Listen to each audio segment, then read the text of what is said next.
Hi friends, इस video में हम लोग जीके का एक्सप्लेनेशन देखने वाले हैं। मिनी मॉक टेस्ट 4 का पहला क्वेश्चन है आपका इस वीडियो का। पूछ रहा है केंद्रीय औद्योगिक सुरक्षा बल नियम के अंतर्गत सीधी भर्ती के लिए किसमें कह रहा है डायरेक्ट रिक्रूटमेंट में फॉलोअर्स की आयु सीमा में छूट देने का अधिकार या शक्तियां किसको प्रदान है। तो इसमें जो है फ्रेंड्स सिर्फ फॉलोअर्स का जो है एज रिलैक्सेशन दिया जा सकता है, ठीक है। ऐसा नहीं है कि मेडिकल संबंधित कोई रिलैक्सेशन नहीं दिया जा सकता है, आपका सिर्फ एज से संबंधित में आपका छूट दिया जा सकता है, वो भी फॉलोअर्स का भर्ती में। Under the central industrial security force rules who is empowered to give relaxation in the age limit of followers for direct recruitment. और ये आपका क्वेश्चन कई बार पूछा जा चुका है, बहुत ही इंपॉर्टेंट प्रश्न है। तो ये जो अधिकार दिया गया है डायरेक्टर जनरल को दिया गया है, किसको? डायरेक्टर जनरल को दिया गया है। फ्रेंड्स मैं बता दूं, हमारा एप्लीकेशन फ्यूचर रोजगार पे सीएसएफ एसआईएलडीसी के लिए कोर्स उपलब्ध है। उसमें आपको करंट अफेयर से लेके सीएसएफ एक्ट एंड रूल हर एक चीज आपको अलग से कुछ भी नहीं पढ़ना पड़ेगा, ना अलग से मॉक टेस्ट लेना पड़ेगा, कुछ भी नहीं। कोर्स में एक बार आप जुड़ जाते हैं तो आपका एग्जाम तक के लिए वैलिड रहता है। वहां पे आपको 2-3 कोर्स दिखेंगे। एक सीएसएफ एसआईएलडीसी 2021 यानी वो जो होगा आपका लास्ट वैकेंसी 647 पोस्ट के लिए है। एक कोर्स होगा 2022-23 लिखा होगा, उससे आपके 2 एग्जाम कवर होंगे, जो एक लेटेस्ट वैकेंसी आया है और अगला वाला, और एक कोर्स होगा 22-23-24, उससे 3 एग्जाम कवर होंगे, ठीक है।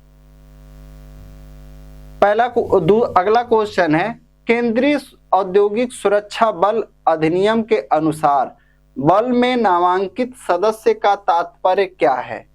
As per CSF act enrolled member of the force means. तो देखिए कोई भी सब ऑर्डिनेट ऑफिसर क्या कह रहा है, इनरोल्ड मेंबर ऑफ फोर्स आपको बताना है किसे कहते हैं। इनरोल्ड यानी बल का नामांकित सदस्य किसे कहते हैं।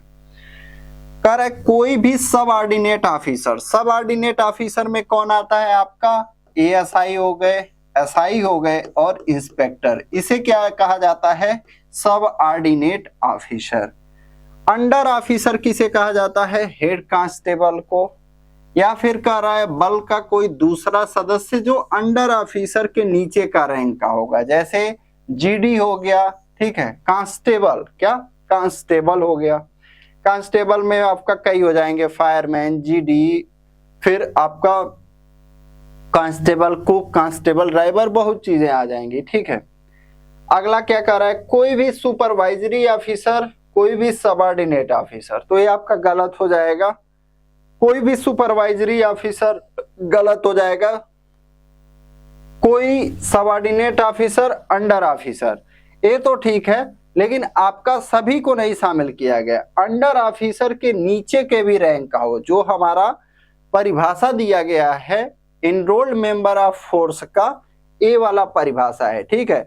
तो आपका जितने भी परिभाषाएं हैं वो सब भी कवर कराए गए हैं, जैसे ओपन अरेस्ट क्या होता है, क्लोज अरेस्ट क्या होता है, ठीक है।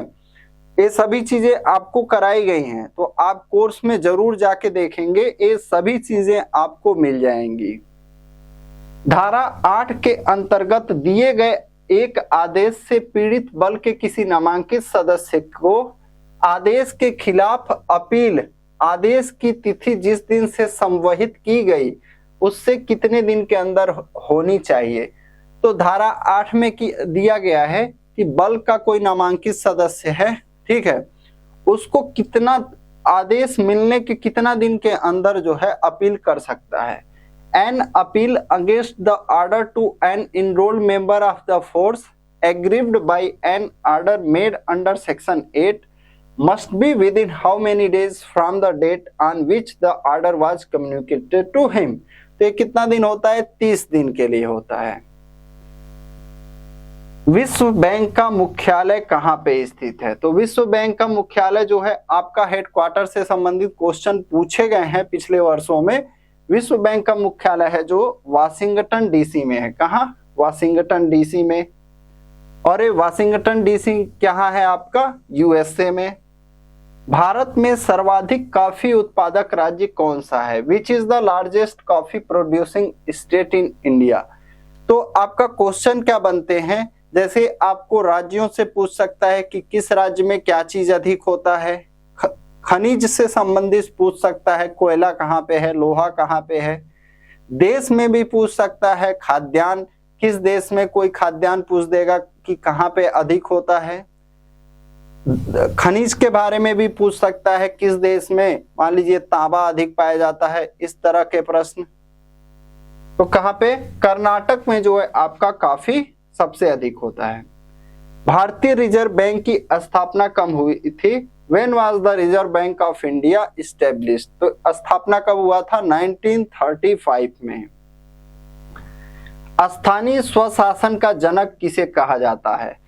Who is called the father of local self government? एक मिनट। तो रिपन को कहा जाता है। किसको? रिपन को। रिपन का कार्यकाल कब से कब तक था? रिपन का जो कार्यकाल था 1880 से लेके 84 तक था। कब से?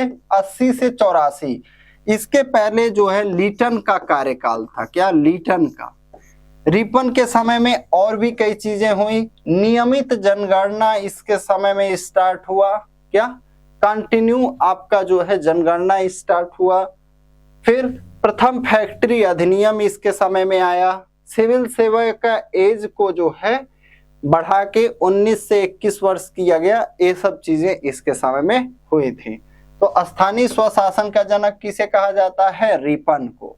रिपन के बाद आता है डफरिन 84 से 88 तक। 1884